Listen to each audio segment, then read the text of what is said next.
Hello everyone and welcome back to our channel. In today's tutorial, I'll show you how to make your buttons round in Shopify. This quick styling trick can give your store a sleek, modern feel. So let's dive in. Now before we start, you have to access your Shopify account. And to do so, just go to your web browser and type in shopify.com in the search bar.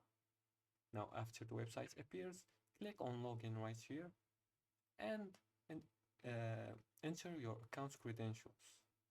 As you can see, I'm already logged in.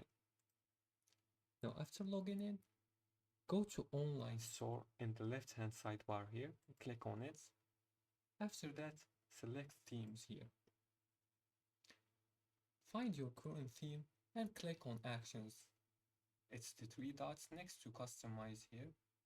Click on it. After that, select edit code. This will open the theme's code editor right here.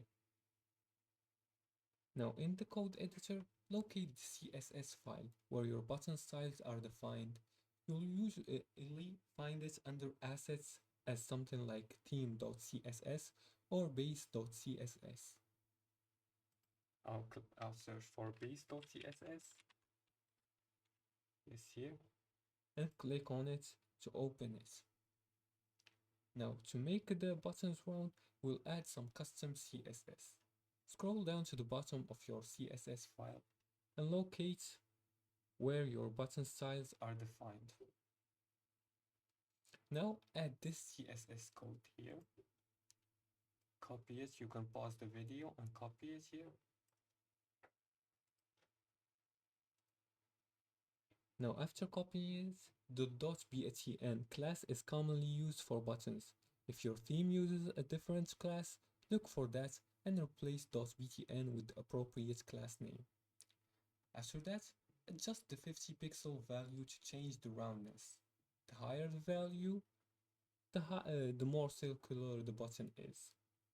Now once you've added the code, click on save to apply the changes to your theme. Click on save right here. This button will be available. Now go back to your storefront and refresh the page to see the updated rounded button. If they are not appearing as expected, try clearing your browser cache or double checking the class name in your theme. And that's it. You now have stylish rounded buttons on your Shopify store. If you like this video and found it helpful, please like and subscribe and leave a comment below the video if you have further questions about this topic.